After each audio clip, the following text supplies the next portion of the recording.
and welcome to our fourth and final Q&A session on India's journey beyond COVID-19. Thank you for everyone who has joined us today, as well as those of you who have been joining us for our other three sessions as well. I'm Shannon Olsson. I'm director of the ECHO Network.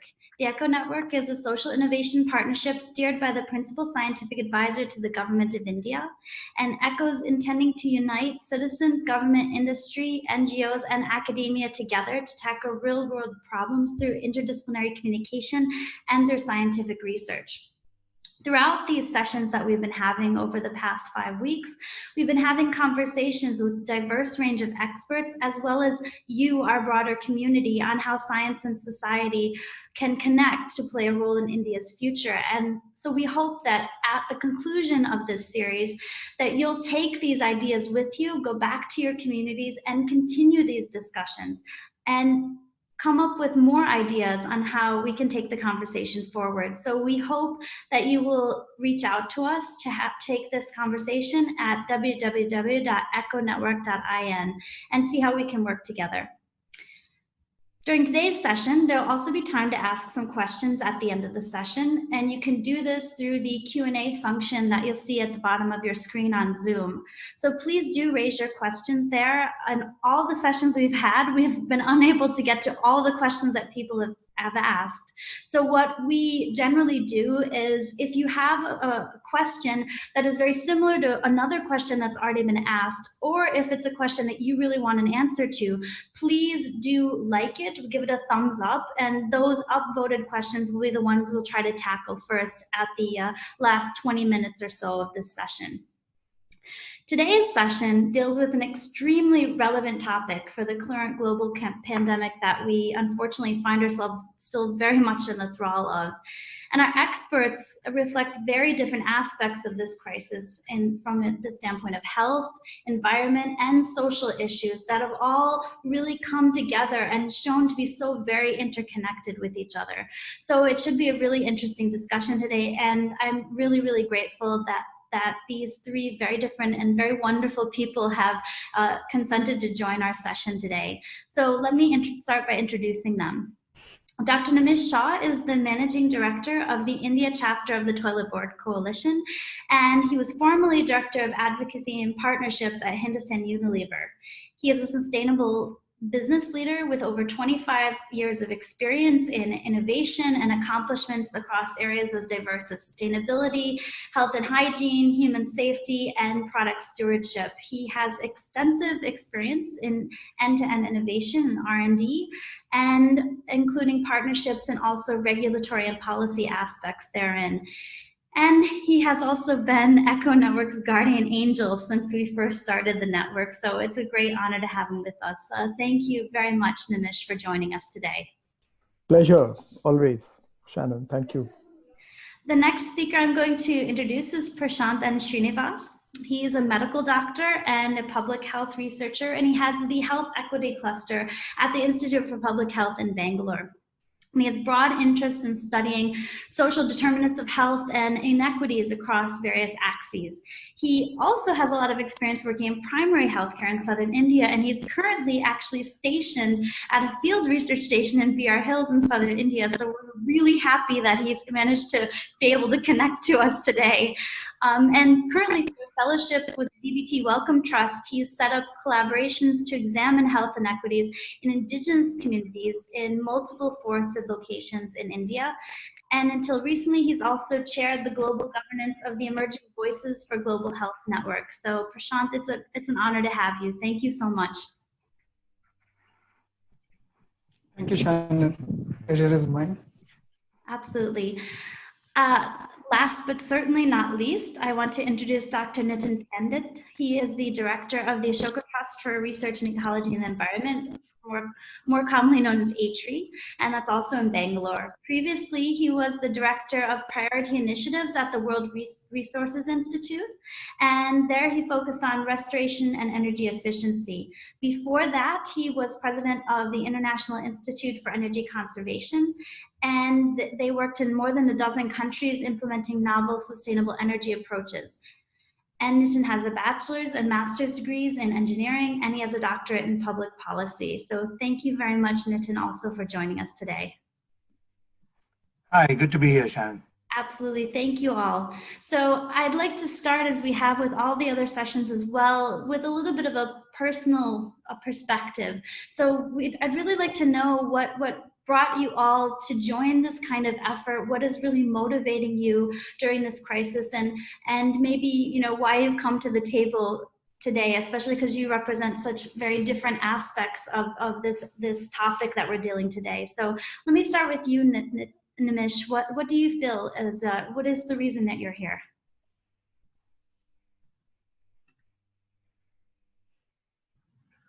Nimish is muted, I think. Yeah. Can you hear me well? Yes. Thank you. Yeah, as I was saying, let me first speak about Echo Network. We have been in touch, Shannon, for the last couple of years, and Echo Network has really come into, I would say, prominence across the last 6 months, especially the publication of that document around COVID, and now the series.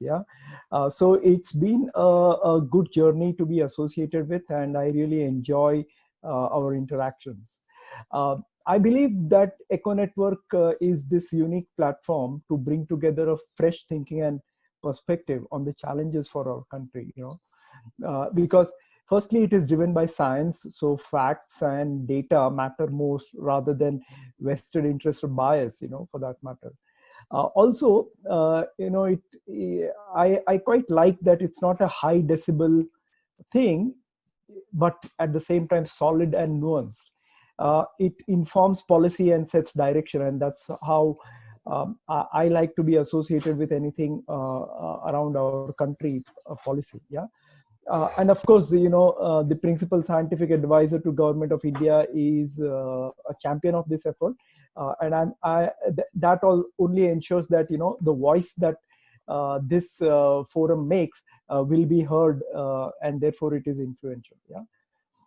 So I think that's the thing I look upon as far as Echo Network is concerned, and you are a fantastic leader for this cause, and you have a fantastic team as well.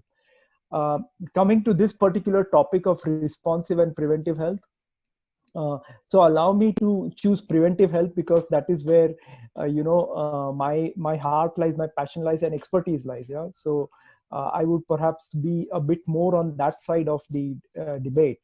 And let us take the current challenge of COVID. Terrible situation we are experiencing, and especially due to the large population, we remain one of the most vulnerable countries. Urban density, etc. So all those aspects make us vulnerable. But then I really look at it also from the point of view of a ray of hope, and which being in the form of innovation, opportunity we have got, especially on the preventive side. For the general public, what is protecting them today? If I were to ask that question, it is a humble soap, maybe the mask, the sanitizer, and you know what? These are last century's innovations, if not more than few decades old, and none of these offer 100% protection. So between being masked and using soap to really the hospital doors, there is immense opportunity to innovate, which can offer increasing levels of protection and reduce vulnerability of the population. And that's where this thing about preventive health comes. Similar story, it goes as far as healthcare workers are concerned. Today they are donning this huge fully clothed attires to protect themselves, and maybe there are innovation opportunities that offer some other kind of shields, which are much more flexible, easy to use, and all the stuff. So I really see this as an innovation opportunity from the preventive health point of view, and the audience and Echo Network as such is eminently placed, I believe, in kind of seeding the thoughts of these innovations to transform preventive healthcare, especially in this country, because of course we need to strengthen the actual healthcare, and there are immense challenges there in terms of funding and access and all that stuff. But I would rather be putting more in the preventive space, so that the person doesn't become a patient and needs to reach the hospital. So with that, I'll come back to you, Shannon, if this made sense to you and the audience here. Yeah, thank you very much, Nimish. I really like that forward-thinking approach, as taking this as also an opportunity and not just a terrible tragedy. So thank you very much for that. Nitin, I'd like to hear from you. What brings you here today, besides the fact that we asked you? Well, yeah, well, thank you for asking me. It is definitely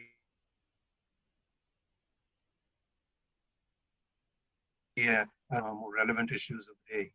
So I think one of the reasons why, well, there are three reasons. The first reason I'm here is because public policy is of personal interest to me in different areas, and I find that the intersection of these areas and the multidisciplinarity that we are seeing that needs to be brought to bear for addressing these health systems and public health system related issues are critical and the topic du jour today. So that makes it relevant, important, and interesting. The second is because of my job in ATRI. As the director, I'm looking after a variety of research. And a part of that is research that actually Abhi Vanak and his team are carrying out in the area of zoonotic diseases. And it is really trend-setting research. They've done a lot of work in that area, so it has certainly piqued my personal interest in some of the methods that they're using and bringing into practice. And the third component is that as a part of the national mission on biodiversity and human well-being, ATRI is participating in a very ambitious effort, which has been again spearheaded by the principal scientific advisor of the government of India, to look at how biodiversity can and does play a role in different aspects of our economic system. And that includes agriculture, ecosystem services, and climate change, and so on. One of those areas, again, is the area of health. And that includes both public health and zoonotic diseases, as well as medicinal health, and so on. So, and there's a lot going on over there, and that, again, I think bears some relevance to the topic of today's discussion. So those are the three reasons why. Absolutely, and it's great to have you here to discuss that aspect of how environment and ecosystems play a role. And it's nice to see that's coming to the forefront of not just this, but many conversations in India right now. Prashant, you obviously have a very direct reason to be here, since this is most closely aligned to what you do on a daily basis. But you probably don't have these kind of conversations with such diverse people on these topics. Yeah. So firstly, Shannon, if my bandwidth doesn't hold, please feel free to let me know, and I can switch off my video. I joined this conversation because I think whatever we're doing before is also as contributory to the crisis as what we did not or did do during the crisis. And one thing that we have not been able to do sufficiently before is conversations across sectors. And I think in all the sectors that the different members of the eco network represent, there were always efforts at enlarging the conversation. In health, for example, you had frameworks like Nitin just mentioned, One Health. There were frameworks like planetary health, intersectoral action for health. The WHO has been trying to bring also what is called as health in all policies, where impact assessments of large projects, also thinking around health impact assessments as an important check before we take on, for example, large hydel projects or things like that. So for me, frankly, the idea of expanding our conversation from sector-specific kind of issues and from narrow kind of visioning that seems to be seemed to be an important cause for some of the problems we are facing today, not only with COVID, but also with climate change, with malnutrition, for example. So this was very captivating to engage with multiple people who are coming in from other sectors who have similar sort of wish to expand their sector limited thing. And second thing is, Nimish picked up the preventive and responsive systems. And I think for me, the responsiveness, the need for health systems to be able to be adaptive and responsive is very vital, because with globalization and with everything else that's happening, there is so much rapidity with the kind of changes we see. So that was also very captivating to try and see how we can have a conversation around making systems more responsive. And so broadly, I would say I would locate my enthusiasm to join around these two themes. So Prashant, I'd actually like to stay with something that you just said about the idea to have more responsive health systems. And actually the first question that I'd like to take is from Sanak Mitra, who is at the Indian School of Public Policy. And Sanak says, how can we leverage the Allied and Healthcare Professions Bill of 2018 and other similar efforts to create enabling ecosystems with the dual responsibilities of regulatory oversight and standards that can emphasize a shift towards the allied healthcare-driven primary health system?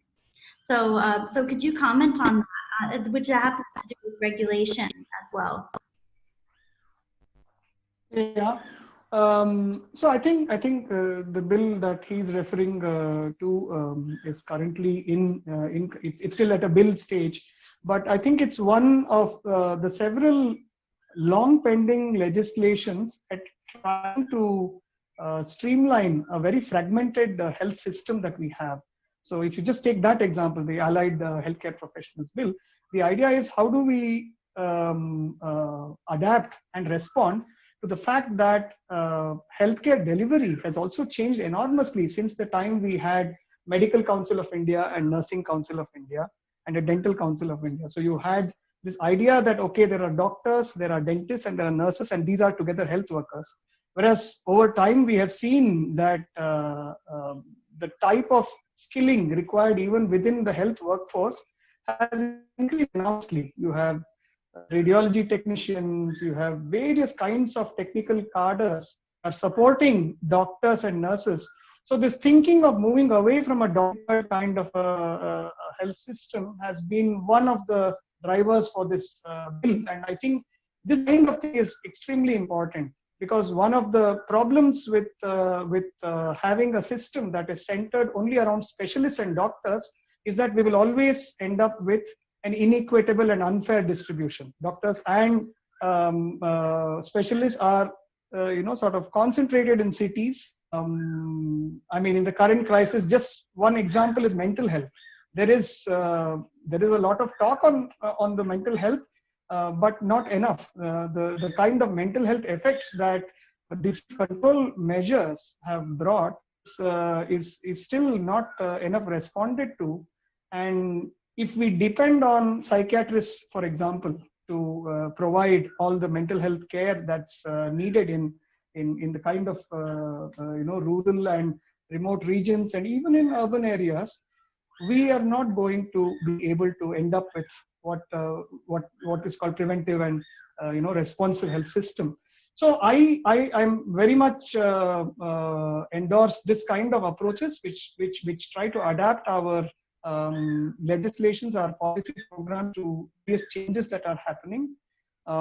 Similar legislations are also being done for improving the regulation of doctors, regulation of private sector, etc. These are all long pending and I think extremely important. To sum it up, I think a large part of our COVID-19 response also has to do with governance and regulation. It's not only about providing beds, etc., which is extremely important. A lot of it is also at the level of reforms, governance, and legislation. Absolutely. And another aspect of that is also working directly with the communities, right? And this actually brings me to another question that I'd like to take to Nimish to follow up on some of the things that Prashant said. And this question comes from Uganda Reddy, who's actually at Unilever. Maybe you know Uganda, and wanted to know, how can this crisis be used to bring a system of disease tracking to communities across the country? Is this possible, and how would this happen? Especially because that's something that you're very interested in, is preventing, and also being able to respond to things very quickly.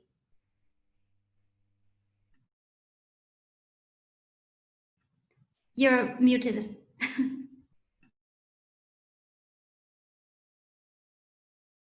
So Uganda, yeah, a very good question, and thank you for that. Definitely, this is something that is likely to happen and perhaps accelerated due to COVID.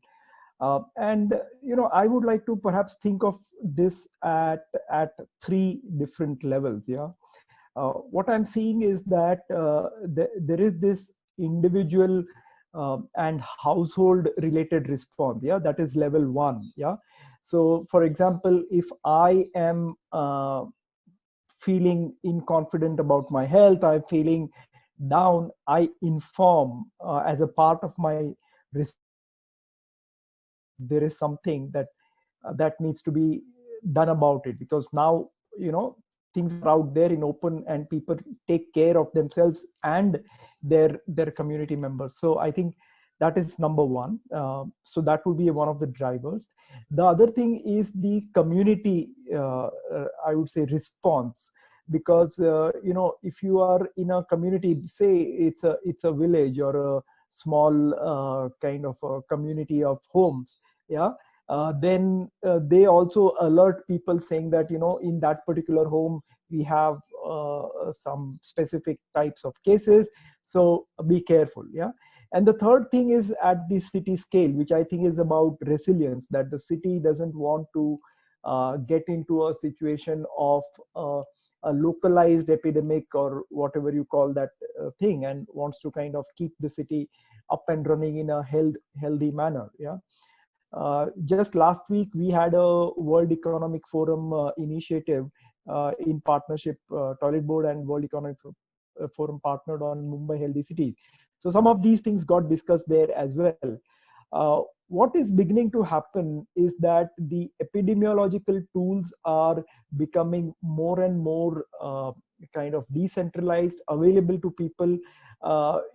People are now talking about infection spread rate, and the mathematics behind it is kind of getting demystified. So I do feel that going ahead, post COVID-19, in preparation, if at all, for the worst situations, that this kind of an epidemiological response systems will be in place.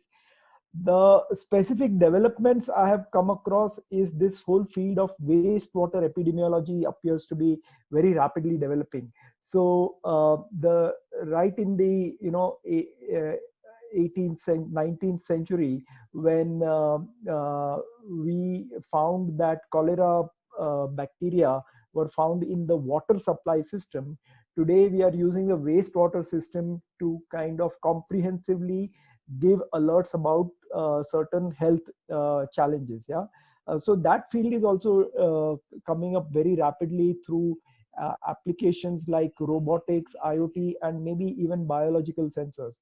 So I'm sure that this is a new era which otherwise would have taken at least another 5-10 years to come up, but COVID has definitely accelerated it, and you will be seeing new developments in this is sooner rather than later, is what I feel about it.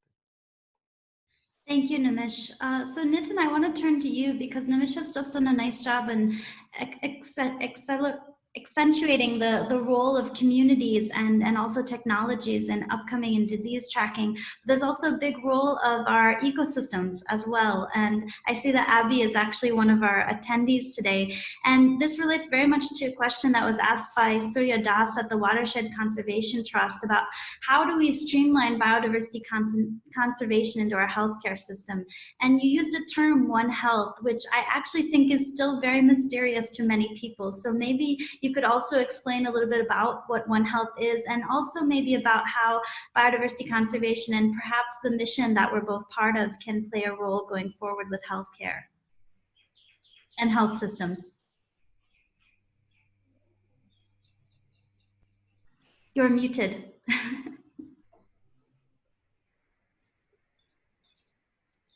Yeah, thank you. Yeah, it's a fairly broad question. I'll try and see if I can answer it as succinctly as I can. So there are several terms flying around. I mean, there's public health, there's individual health, there's planetary health, and then there's health. So it helps to clarify a little bit about at least what we mean in the case of One Health.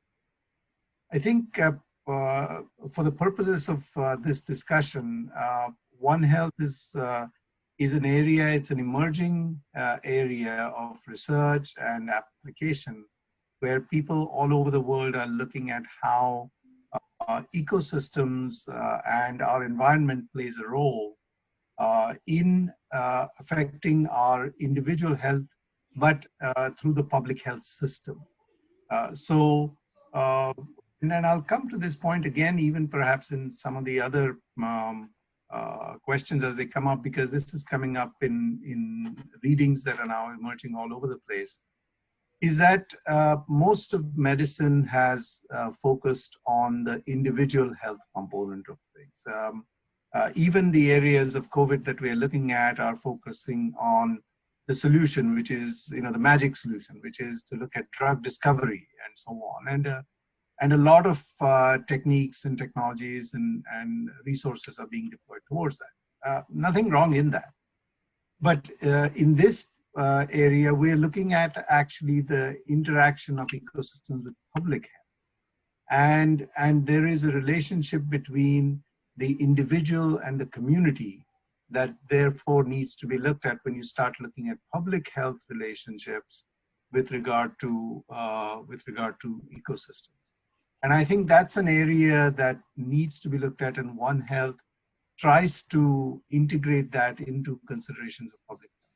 This has ramifications all over because ultimately the resources and the systems that we lay out to manage our public health are the ones that are probably the largest chunk of our fiscal pie that we're going to be looking at going forward.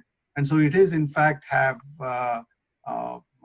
financial consequences for us, and therefore lifestyle consequences for us going forward. So it has very broad implications, and One Health tends to be a discipline where you're trying to bring these considerations together and look at the study of ecosystems along with public. So you talked about at the end of your conversation about the fiscal aspects of this, and that's a really difficult question actually in terms of these interfaces between our ecosystems and the economy. And Madhu Verma at the World Resources Institute, who's asked us a lot of great questions for all our sessions, actually wants to know how do you go about estimating the health benefits of ecosystems from an economic perspective? What do you take into account for that kind of a calculation? Yeah, so this is not a new problem. I mean, quantification of things that are not really market goods is an issue that Madhu has written about herself, and is a traditional economics issue. There are many methods that economists have brought forward. Whether it's contingent valuation and so on, but there are many methods as such out there. In terms of using them for this particular purpose, from sort of estimating the value of and the contribution to health benefits of this work and so on. You look at some of the methods that are emerging, where you look at sort of the opportunity costs that are associated with, say, the lost time that people would have if they were to spend it on more productive activities, and so on. And I'm sure Madhu's familiar with that. In fact, I believe there was some work done by the World Bank under Dr. Muthukumar Mani some 5 or 6 years ago. It talked about greening India's growth, I believe, and where the economic impact of various environmental degradation was counted. And some of it, for example, in air pollution, was monetized and quantified in terms of the economic costs to the Indian economy. And interestingly enough, I believe, if I recall correctly, the number was staggering, which means that in the year 2014 or so, I think, when the study was delivered, while we projected in India a growth rate of some 8-point-whatever%, the degradation, that is the amount of natural capital that we took away from our asset base to fund that growth, was actually 5.7% of the GDP. Now, that doesn't say much about the net benefits that we accrued when we projected a growth rate of 8-point-whatever%. So I think these economic valuation methods that are utilized in that process are well vetted, they're available, they're online, and I think those are the kinds of methods that we would have to look at in terms of trying to quantify what would be the economic implications of these adverse impacts that we have to quantify. In fact, in that study, it does look at other environmental causal factors, whether they are wastewater and sanitation, air pollution, which is, I think, the biggest, if I recall correctly. But it also looks at forest degradation. And that, but the implication of that is taken only for the opportunity costs that are faced because of the loss of soils or erosion and so on. But what's not included in that study, and I think which is what Dr. Mani and I are currently discussing, is what about the relationship of forest degradation to health, which is exactly the question that we are looking at in the National Mission for Biodiversity and Human Well-being, which is what is that relationship between ecosystems and health. So there are such methods out there, I think, and they are well available, and I'd encourage everyone to actually take them. So Prashant, I'd like to hear your response to this from coming from the healthcare side of the health research about doing this kind of quantification. Yeah, I mean, I think Nitin already alluded to some of the potential critique of the need to quantify all of these, and I think he shared what he did within that thing. One parallel, for example, here in health is a conversation I remember some time back on, for example, community engagement. There's a lot of investment in methodological advancements to quantify community engagement. Does it matter? Does it improve efficiency of service delivery, and evidence showing its effectiveness in improving programs? But the question is, if we were not able to demonstrate this effectiveness, would we not deliver services in a manner where communities could engage? So that really brings to the fore the fact that many of these are at the level of values and principles that ought to anyway guide both scientific and social advancement. So in some sense, the economic trade-offs of choosing ecological resilience, even if not well quantified, is something I think the current epidemic tells us we ought to embrace. We need to be able to embrace maybe even significant trade-offs in terms of maybe economic growth or types of economic models that are possible.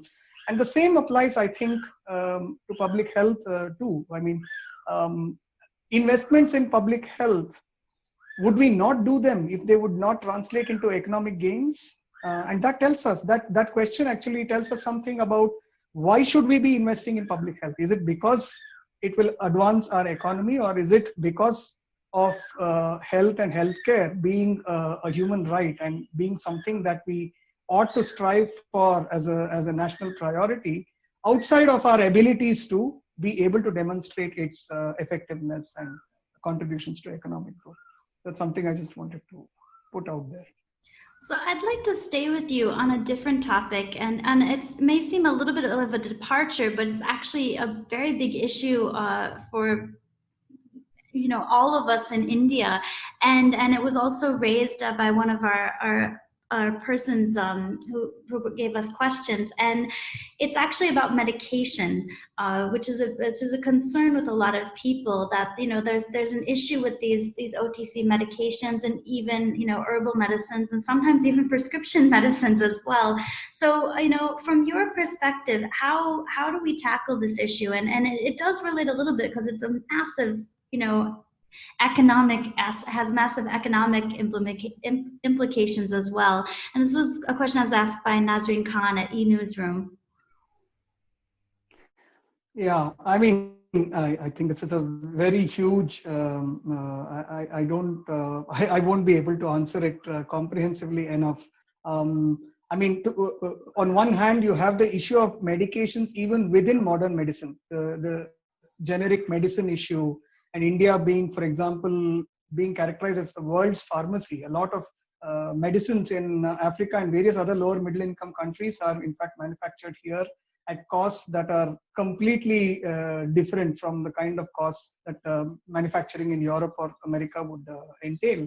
So but on the other hand, there have been strong, talk in global health about quality of Indian medicines, and some of this, even though quality is demonstrably an objective thing that we can measure, this is also shrouded in global politics, because giving a bad reputation to Indian medicines also has its own interests in various other corporate groups. So even within modern medicine, the idea of medication, over-the-counter sale of medication, and the fact, for example, that we still in India do not need prescriptions for medication, with its own implications on antimicrobial resistance, the ease with which antibiotics are prescribed. So there's a lot even within modern medicine, but I think the question also is about various other medicines and over-the-counter products that are also now, for example, available, and which also tout major benefits. People trying to leverage the COVID pandemic to their own interest by promoting, various kind of immunity boosters and various other products. I don't think I will be able to do justice to what ought to be done in this landscape. But what I can, two things I think I would like to mention on that is, one is, I think people seek medicines and healthcare not only based on its scientific value, because healthcare has had a history even before science, the way we understand it today, and healthcare seeking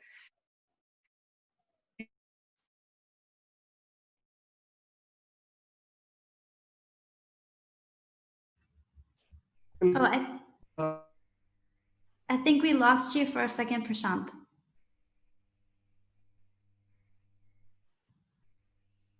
Is it any better? Yes, it's better now. Yeah.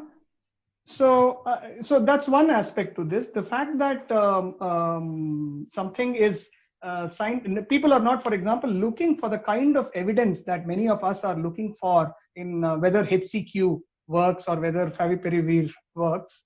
On social media today, like Nimish was earlier saying, you have fairly high-level conversations on quality of evidence and hierarchy of evidence and things like that.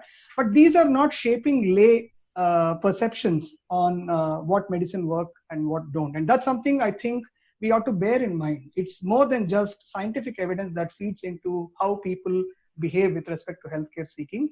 And without rubbishing it, I think we need to embrace that within our policy framework.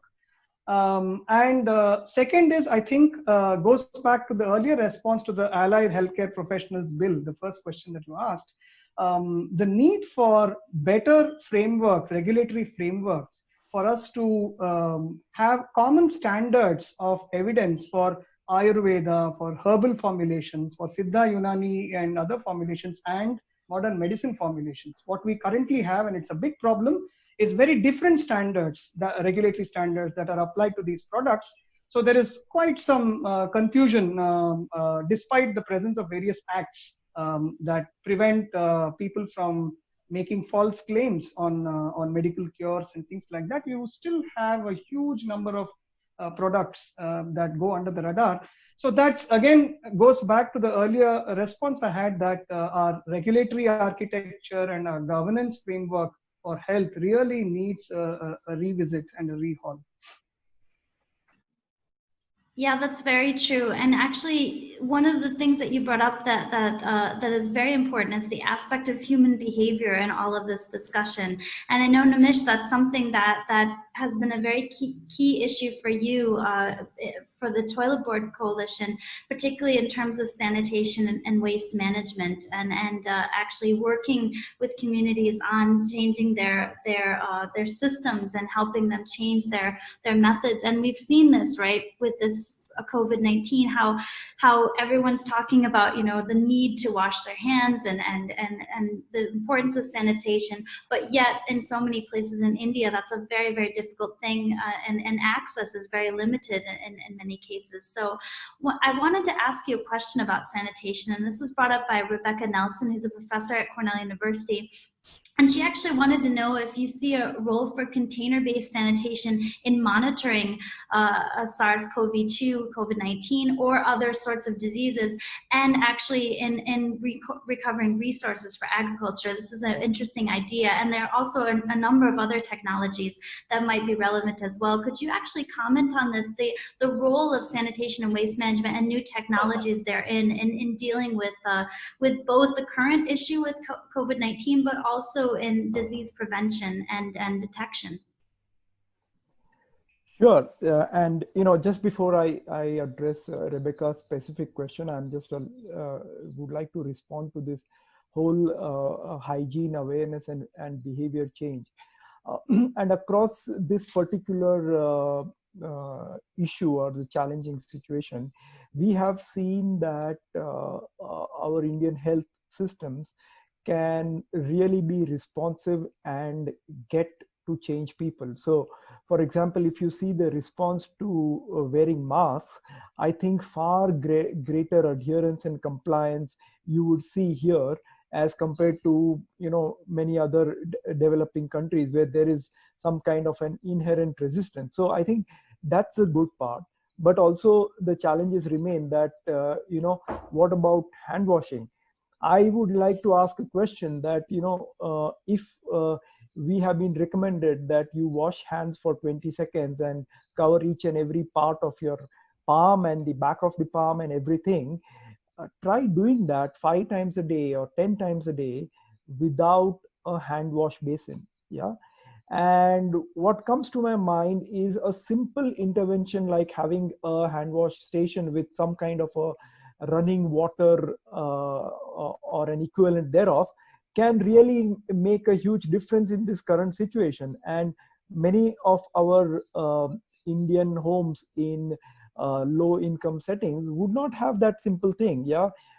So I think that there is immense need to really embed hygiene, sanitation, and I use this hand wash as just an example, but there would be many such features or I would say infrastructural plus human elements that need to be brought together to make us resilient. So I think that was on the behavior change, and we would love as Toilet Board Coalition to come together and put together a very compelling program that drives change and retains it. You know, we talk about ODF sustainability on one hand for rural. can we similarly make hygienic behavior sustainable, for example? Yeah.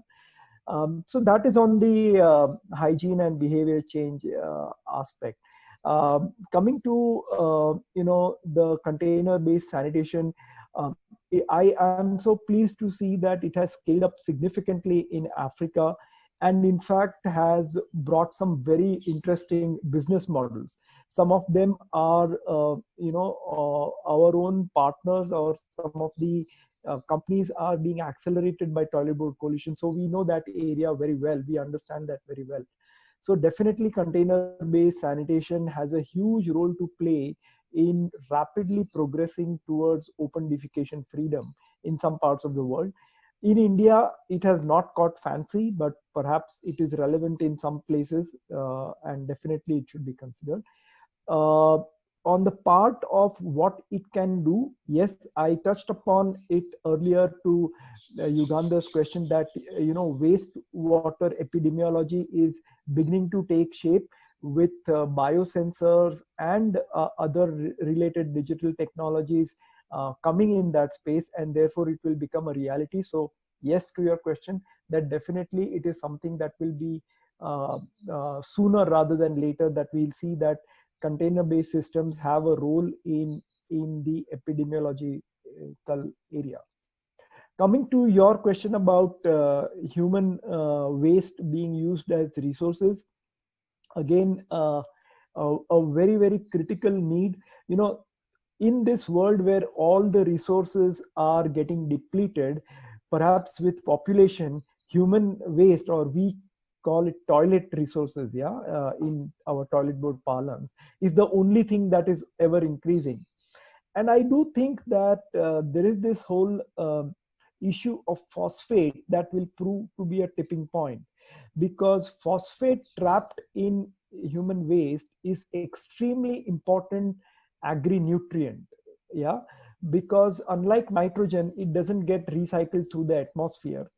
It goes back into the seabeds, and it can't be retrieved in a meaningful way, feasible way.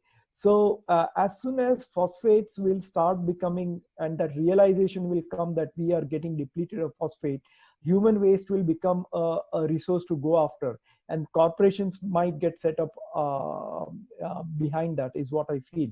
So I do believe that currently what seems to be a huge waste and a disease confounding problem can suddenly become a wealth to go after. And I hope that this happens sooner than later, but definitely a very good point to pursue as an agenda for a country like India as well as for Africa. So thank you for that question. Yeah, thank you very much, Nimish, for that answer. Yeah, and hopefully we can be proactive, right, and be leaders in these kind of technologies in India, since there's a huge potential for it. So, so I'd like to go to a couple of the questions that were raised during the talk today. One is by Prabhakar Rajagopal, and I think I'll go to Prashant for this question first, but I'd like both Nitin and Nimish to comment if they would like to. And the question is this pandemic going to change the funding priority, considering that there's been a strong movement to privatization? And I know this was a big issue that we also discussed during the white paper, was the privatization of healthcare. So Prashant, could you please comment on that? Yeah, I'll attempt to comment on it. I don't think I have the answer, because essentially this is ultimately the product of a socio-political process. How will the political will absorb or not absorb what is happening, and how will academia and various others shape that political will? So ultimately the answer will depend on that, and I hope products like what we have brought out with our white paper can feed into this process. So I think it's very likely that there will be a big and positive impact on public health. But I think there are two things that we have to keep in mind. One is health is a state subject.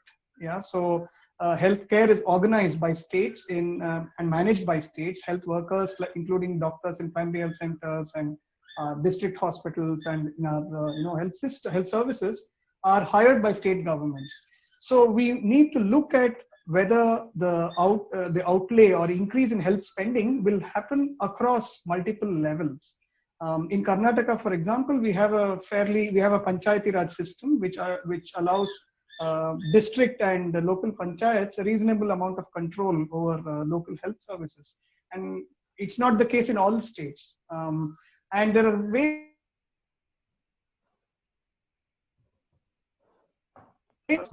organize and manage these services.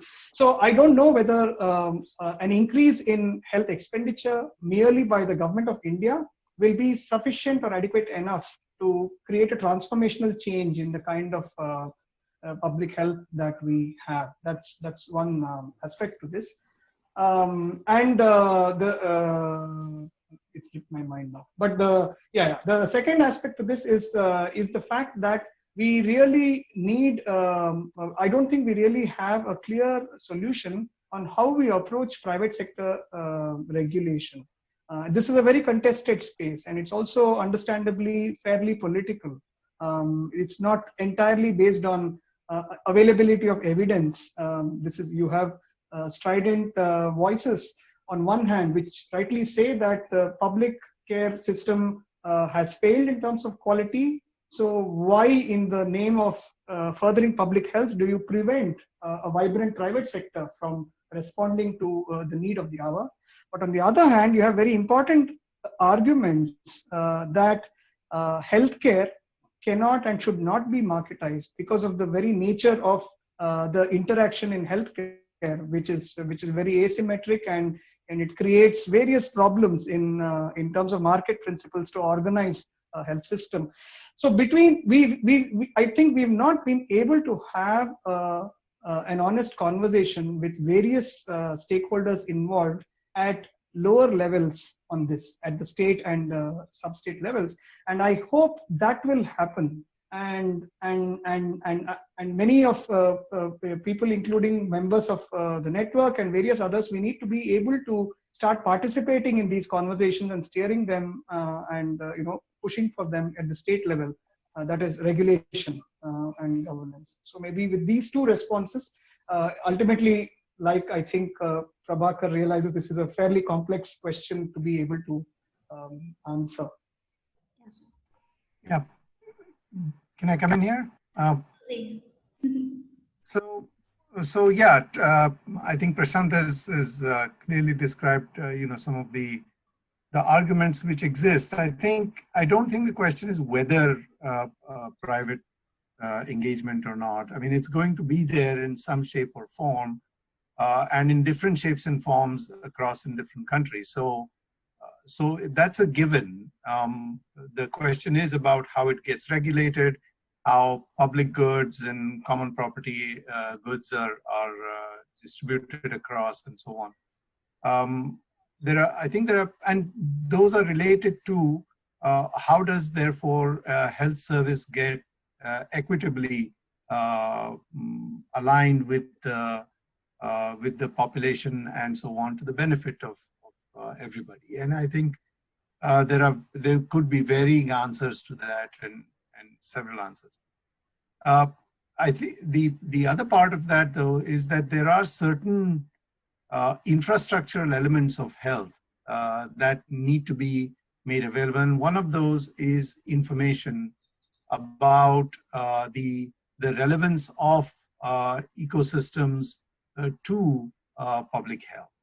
And which is where I think the national mission, for example, on the public expenditure side, is looking at the possibility of setting up surveillance systems and monitoring systems, which would enable this data to be out there, so that it's not only on the private medicine side or individualized medicine side where there's a rush for the cure and for the disease and so on. But then what about the prediction about what is coming up next, or what could be coming up next? And how do we actually try and reduce the time, not only of personalized medicine and clinical trials and so on, but in fact, how do we reduce the time that it takes to actually predict what's coming up next and what society needs to be adapted to? Because ultimately, this is a an issue about transmission and public health and so on, which goes way beyond what medical expenditure has seen so far, which has been in the private medicine side, which has individual preferences associated with that.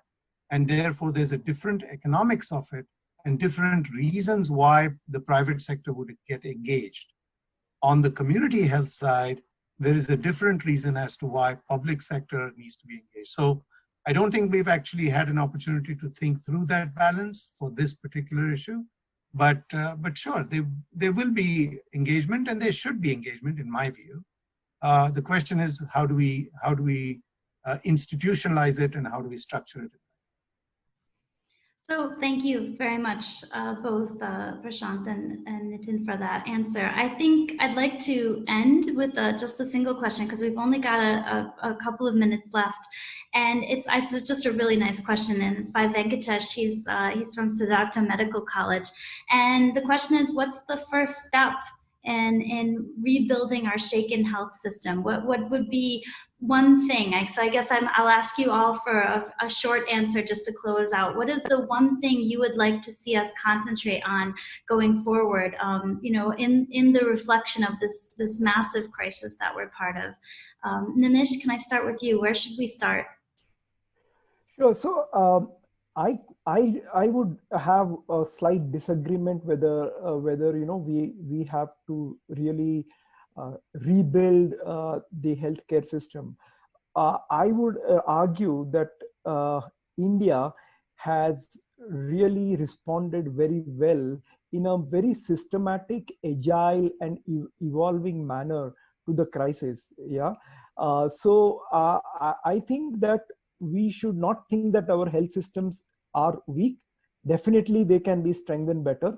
But tell me, how fast have we come across converting stadias into thousands of beds of hospitals? Yeah, absolutely. There was overwhelming despondency at one point, but today we have some kind of a structure in place that will say that, okay, we'll meet this crisis. So I would start with that, but definitely, yes, I agree to your point that we need to build stronger from here. Yeah.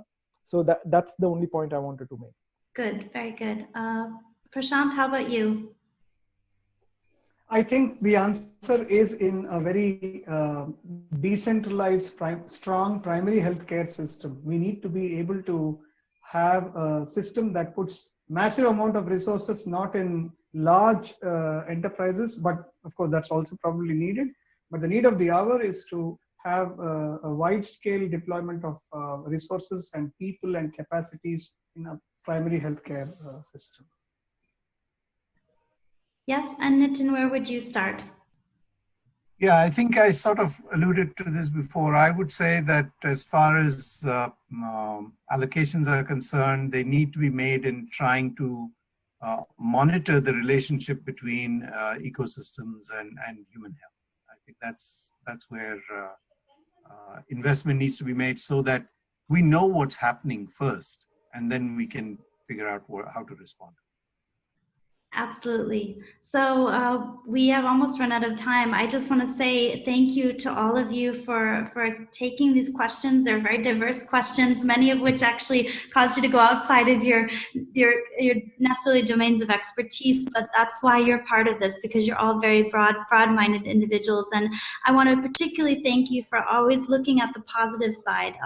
You've all brought up the aspects where India is doing really well and actually has a lot of opportunities and a lot of potential to grow and take what it already has and move together, and not just have to rebuild it as Nimish so nicely countered. So I want to thank you for that optimism to end our sessions, and I want to welcome all of the attendees to our further activities. Echo Network will be having a number of activities throughout the next coming months. We'll take a couple of weeks break just to kind of tabulate all the information we've gotten, but then we'll be moving ahead with a lot more fun activities in the next coming months. I hope you'll join us. I hope you'll interact with us, and I hope together we will start to be able to address some of these issues across the board. So thank you everyone so much, and stay safe and stay hopeful.